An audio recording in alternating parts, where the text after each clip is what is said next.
सुनो जी, जरा देखिए तो भला दरवाजे पर कौन है। मालती ने डोरबेल बजने के साथ रसोई से ही बलदेव से कहा, देखता हूँ। और बलदेव दरवाजे पर पहुँच गए। कौन? ये कोर्ट से नोटिस आई है। और सामने वाला नोटिस पकड़ा कर चला गया, कोर्ट से नोटिस हमारे घर। बलदेव तो एकदम से चौंक ही पड़े और वहीं खड़े खड़े नोटिस खोलकर देखने लगे और जैसे ही नोटिस पड़ा, आंखों के आगे अंधेरा सा छाने लगा। भरी ठंड में भी पूरा शरीर पसीने से नहा गया। उनको लगा अभी दिल बैठ जाएगा और वो वहीं आंगन में पड़ी कुर्सी पर ही बैठ गए। कौन था? मालती ने फिर रसोई से ही पूछा, लेकिन उधर से कोई भी जवाब ना पाकर बाहर निकल आई। क्या हुआ? क्यों इतना परेशान हो गए तुम? मालती ने बलदेव को इतना परेशान देखकर कहा। और तब तक घर से ही ऑफिस का काम करने वाला बेटा शशांक भी मालती की घबराहट भरी आवाज सुनकर आ गया। ये लो देखो, पर जाएगी अब तुम्हारे कलेजे में अब ठंडक। ये नोटिस आया है कोर्ट से। बलदेव हकलाते हुए से बोले, नोटिस आया है कोर्ट से? और किसने भेजा? मालती भी एक बार को चौंक पड़ी। लो खुद ही पढ़कर देख लो। ये कहते हुए बलदेव ने मालती की तरफ नोटिस बढ़ा दिया। तुम ही पढ़कर बताओ कि आखिर इसमें ऐसा क्या लिखा है जो मेरे कलेजे में ठंडक पड़ने लगी। क्योंकि मैंने चश्मा नहीं लगा रखा। मालती तो अब सीरियस ही हो गई। पापा बताए ना कि आखिर नोटिस किसने भेजा है और क्यों। अब तो शशांक से भी नहीं रहा जा रहा था। बेटा, सुरभि शशांक की पत्नी ने ये तलाक का नोटिस भेजा है, ये देखो। बलदेव ने इस बार नोटिस शशांक की तरफ बढ़ा दिया। क्या पापा? अब तो शशांक को भी लगा कि जैसे उसके पैरों के तले से जमीन खिसक जाएगी। हाँ बेटा। लेकिन पापा, सुरभि इतना बड़ा निर्णय कैसे ले सकती है? शशांक को तो सचमुच कुछ भी समझ में नहीं आ रहा था। बेटा, इस बार वो जिस तरह से अपमानित होकर गई है, उसके आगे तो यही होना था। बलदेव ने किसी तरह से अपने आप को संभाल कर चश्मा ठीक करते हुए कहा, ठीक कह रहे हैं पापा आप, लेकिन पापा मुझको ये उम्मीद नहीं थी कि सुरभि इतना बड़ा कदम उठा लेगी। ये कहते कहते शशांक की आंखों में आंसू छलकने लगे। बेटा, औरत को कमजोर नहीं समझना चाहिए, और मुझको तो सचमुच ताज्जुब लगता है कि तेरी माँ एक औरत होते हुए भी इस सबके के लिए उत्तरदायी है। बलदेव ने हिकारत भरी दृष्टि से मालती की ओर ताका। लेकिन पापा, मैं सुरभि के बिना नहीं जी पाऊंगा। इतना कहकर शशांक आंखों में आंसू लिए अपने कमरे में वापस चला गया। मैं कह रहा हूँ ना कि अब तुम्हारे कलेजे में ठंड पड़ गई होगी ना? तुमको बेटे की हालत दिखाई पड़ रही है ना? जब से इस बार सुरभि इस घर से गई है, उसका हंसना मुस्कुराना सब जैसे समाप्त हो गया। यहाँ तक कि खाना भी वो अपने कमरे में ही बैठकर खा लेता है। पता नहीं खाता भी है या फेंक देता है। तुम भले उसकी हालत देखना नहीं चाह रही, लेकिन मुझसे उसके दिल का दर्द छुपा नहीं। बलदेव सचमुच बहुत नाराज नजर आ रहे थे। अब इसमें भी मेरी ही गलती निकाल दो। तुमको सुरभि की तो जैसे कोई गलती दिखाई ही नहीं पड़ती। हर बात को लेकर कितना ज्यादा बहस लड़ाती थी। इसी बात को लेकर उन दोनों में झगड़ा होता था।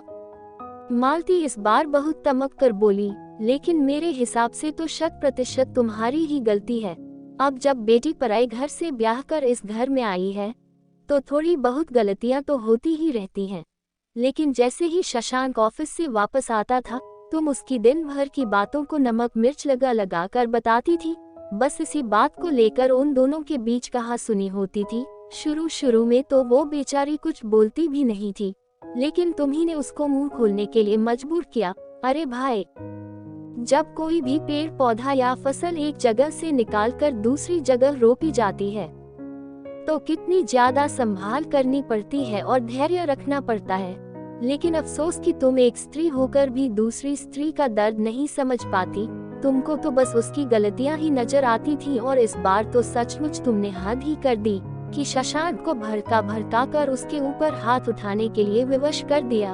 ये तो कहो मैंने आगे बढ़कर शशांक का हाथ पकड़ लिया, वरना अनर्थ ही हो जाता। बताओ भला कि कौन लड़की इतने अपमान के बाद इस घर में रुकेगी? जरा सोचकर बताओ कि कभी मैंने तुम्हारे ऊपर भूले से एक बार भी हाथ उठाया हो? फिर तुमने शशांक को क्यों नहीं फटकारा उसके ऊपर हाथ उठाने के लिए? मेरे हिसाब से बहुत अच्छा किया सुरभि ने।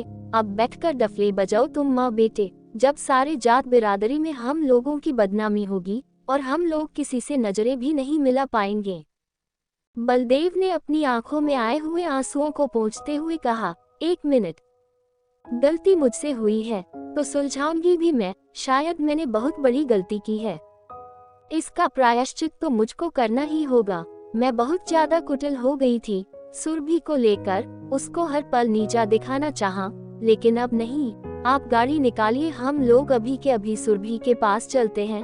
मालती अब तो बहुत ज्यादा पछताते हुए बोली, मैं तो बिल्कुल भी नहीं जाऊंगा, क्योंकि तुमने पहले कभी भी मेरा कहना नहीं माना और जब ये परिस्थिति आ गई तो मेरे कंधे पर बंदूक रखकर चलाना चाह रही हो। क्या पता आज तुम इतना सोच रही हो, कल को फिर अपनी बातों से मुकर जाओगी। जाना है तो शशांक को लेकर जाओ। बलदेव ने तो साफ हाथ झाड़ते हुए कहा, प्लीज मेरी बात मान जाओ, भगवान भी एक गलती सुधारने का मौका देते हैं। मालती गिड़गिड़ाते हुए बोली, एक गलती नहीं, कई गलतियां। बलदेव फिर से चिन्हुक कर बोले, अच्छा कई गलतियां सही, लेकिन आखिरी बार मेरा साथ दे दो, फिर अगर गलती करूं तो जो जी चाहे वो सजा दे देना। शायद मालती बहुत ज्यादा पश्चाताप की आग में जल रही थी, क्योंकि महसूस तो वो भी शशांक की हालत को कर रही थी। ठीक है, आखिरी बार, और वो भी तुम्हारे लिए नहीं, अपने बेटे के लिए, क्योंकि उसकी हालत मुझसे देखी नहीं जा रही। बलदेव सचमुच बेटे की हालत देखकर दुखित नजर आ रहे थे। ठीक है।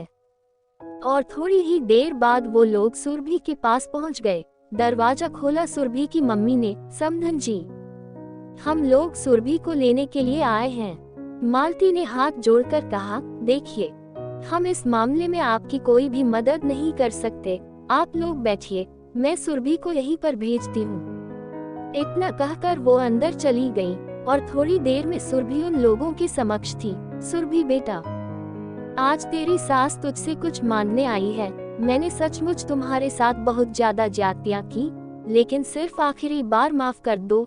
तुमको विश्वास दिलाती हूँ कि आइंदा कभी भी मुझसे ऐसी गलती नहीं होगी। मालती तो सुरभि को सामने देखकर एकदम झटके से उठी और उसको पकड़कर रोने को ही हो गई। लेकिन मम्मी जी, मुझको अब उस घर में रहना ही नहीं है जहाँ मेरी खुद की भावनाओं का कोई सम्मान नहीं। जो गलती मुझसे होती उसका भी दंड मुझको, और जो नहीं होती उसका भी दंड मुझको। आपने मुझको समझ क्या रखा है, एक लाचार बहू? अब वो जमाने बीत गए मम्मी जी, जब बहुएं रो धोकर अपनी जिंदगी ससुराल में काट लेती थीं। सुरभि ने बेबाकी से अपनी बात रखी, बेटा, बस आखिरी बार। मालती को अपनी गलती का एहसास बहुत अच्छी तरह से हो गया है, और जो पछतावा मैंने इसकी आंखों में देखा, उसको देखते हुए मैं तुमसे वादा कर सकता हूँ कि अब ये ऐसा कुछ भी नहीं करेगी। बलदेव को मजबूरी में ही सही मगर बोलना पड़ा, लेकिन पापा जी, शशांक क्यों नहीं आया? बल्कि शशांक को तो जरूर आना चाहिए था।